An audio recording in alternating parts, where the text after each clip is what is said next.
Okay, thank you very much. I'm delighted to be here today to talk about computational sustainability at UMass, and in particular the work that I've been doing together with collaborators and students on applying computational sustainability in the areas of ecology and conservation. Okay. I should point out before I move on that actually there's another UMass lab that's represented here. There were two students from Prashant Shenoy's lab who work on sort of green computing and energy, and they'll also be delivering talks in this conference. Okay, so at UMass, we're really working broadly in applying sort of machine learning and optimization techniques across this whole pipeline that Tom referred to earlier. So I've taken Tom's waterfall and I've turned it upside down, so now it's a fountain. And sort of starting from the bottom, we're really thinking, our long-term vision is we're thinking of ecosystem management as a control problem.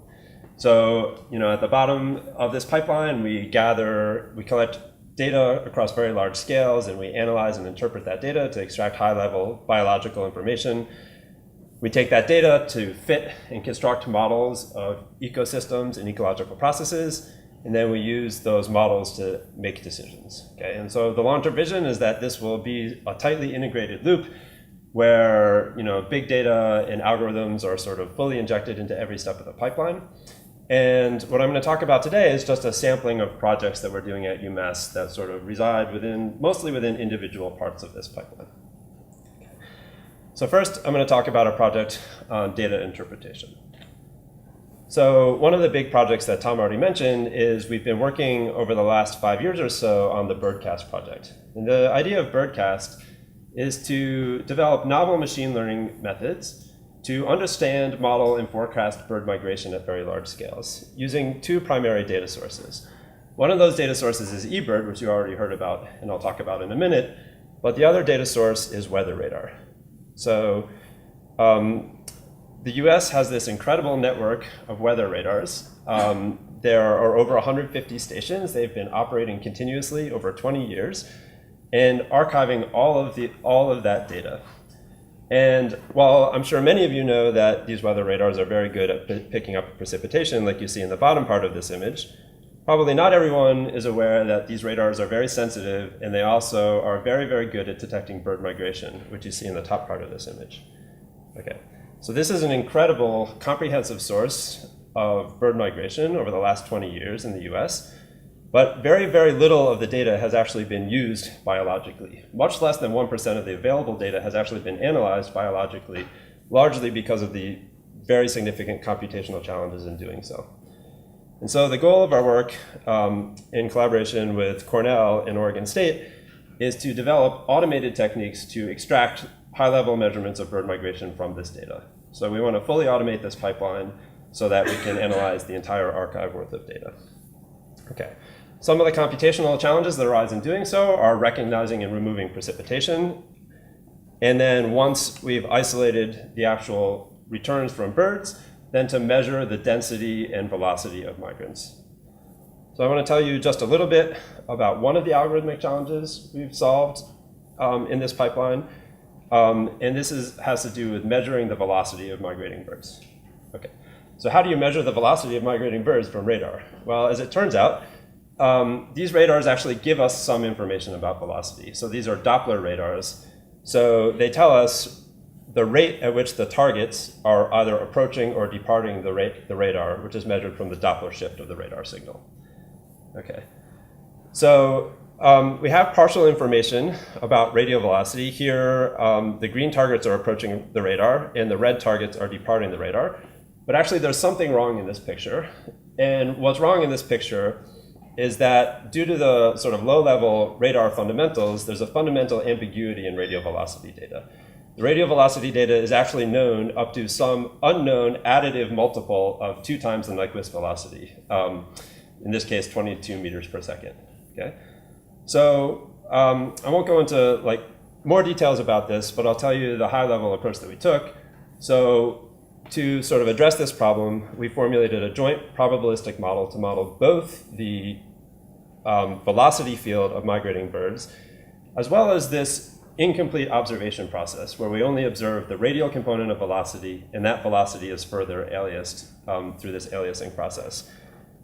And then by doing probabilistic inference in this joint model, we can do two things. First, we can reconstruct the actual migrant velocities, which in this case are sort of a uniform field of migration from northeast to southwest. And we can also de-alias and produce like the correct interpretation of the velocity data. Okay. So this has been a very successful technique for us. We're now using this in all of our radar processing pipelines, and it's also been adopted pretty broadly by other labs in the US who are doing radar ornithology. Okay.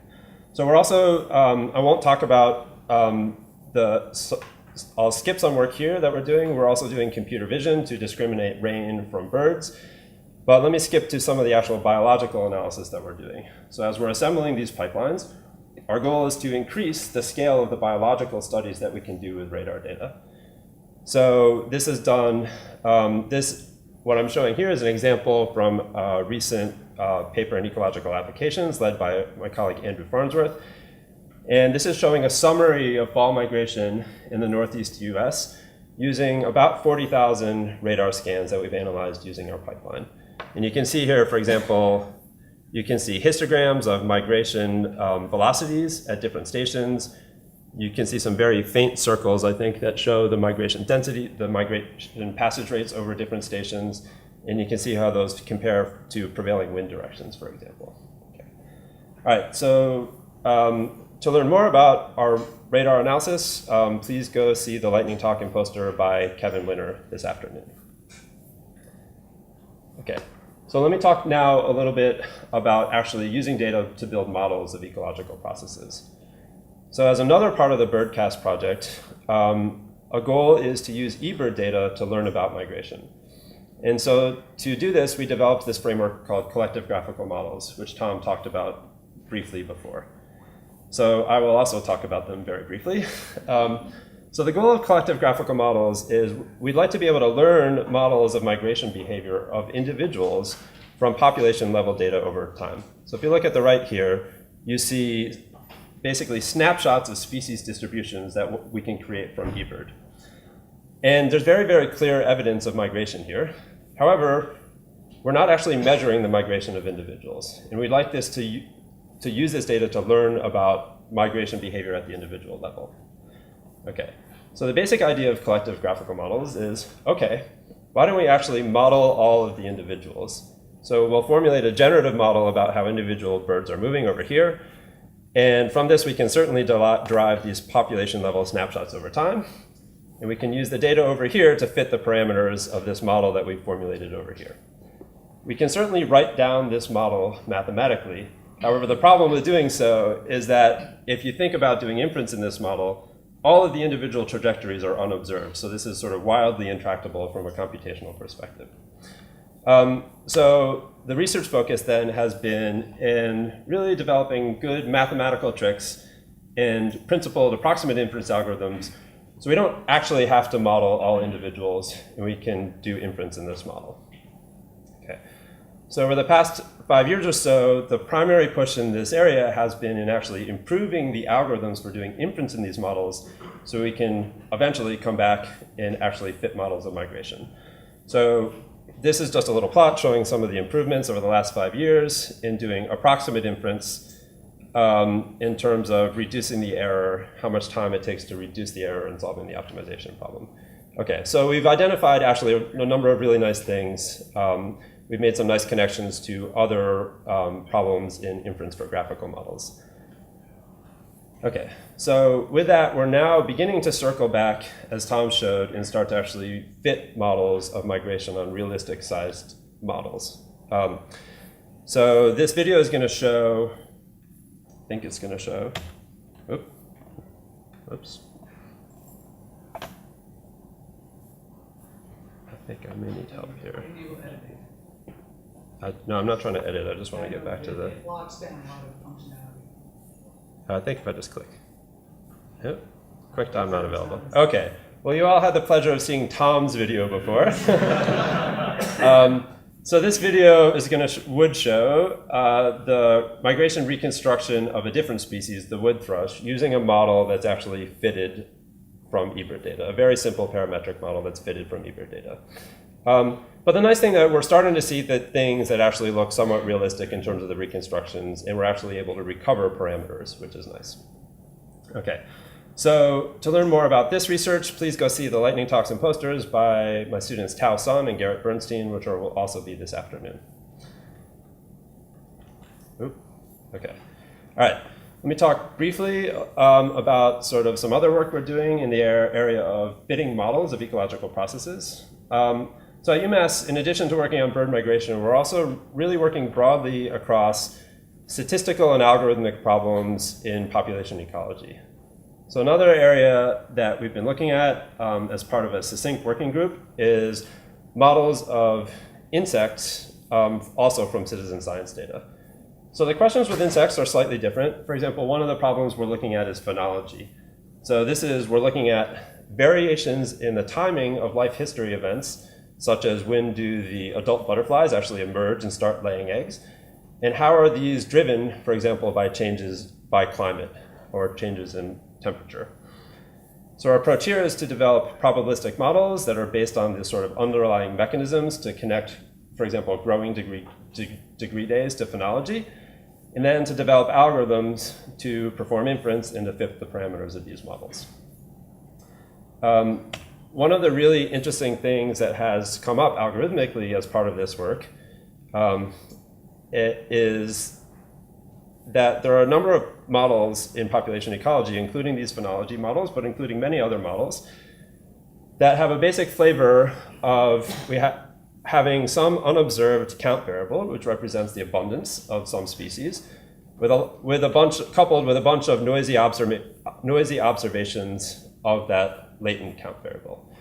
And a surprising thing is that if you look at these models with latent count variables, there are actually no techniques in the literature to exact probability computations with these models. And the reason is because this unobserved variable has accountably infinite support. So you have to sum over an infinite number of things to actually compute the probability. So I'm actually very excited about a new line of work. We just had a new grant funded for this.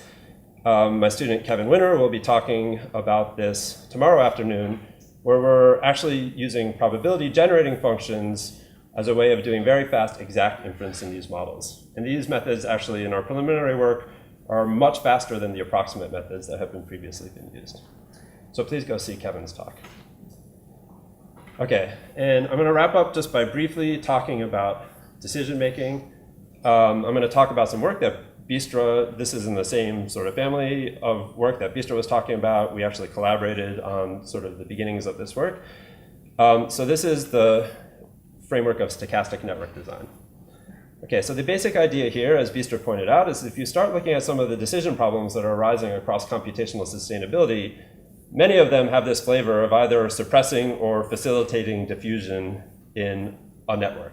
Sometimes they're in a landscape, but we often model that landscape as a network anyway. Okay. So stochastic network design is a decision framework for intervening in a complex network to steer diffusion or some other stochastic process towards a desired outcome. Okay. And I will not say much more about that, but to learn quite a lot more about it, you can go see the talk by Xiaozhen Wu on Thursday afternoon, where he'll tell you how we've formulated a number of different problems in this stochastic network design framework. He'll tell you about the different algorithmic techniques we're developing to solve these problems, either, in most cases, approximately. And he'll talk about 3 different applications of stochastic network design.